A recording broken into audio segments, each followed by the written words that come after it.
નમસ્કાર મિત્રો આજે સરની પ્રક્રિયા જે ચાલુ થઈ છે હમણાંથી સંભળાય છે તો એ તો ખૂબ જ સારું કહેવાય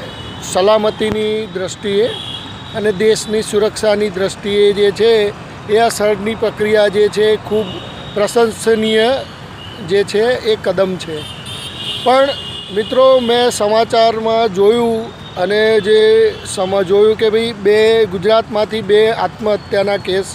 આવ્યા છે તો એ ખૂબ જ દુઃખદની વાત છે અને વધારે પડતા જે છે એ બોજના કારણે એ આત્મહત્યા કરી કામને કારણે તો એ ખૂબ જ જે છે એ દુઃખદાયક છે અને એમણે જો કે આ રીતનું કદમ ના ઉઠાવવું જોઈએ। પણ હવે જે છે એ દરેકની પોતાની મનની સ્થિતિ ઉપર આધાર રાખે છે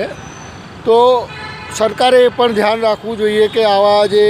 આત્મહત્યાના કેસ ના બને તો એથી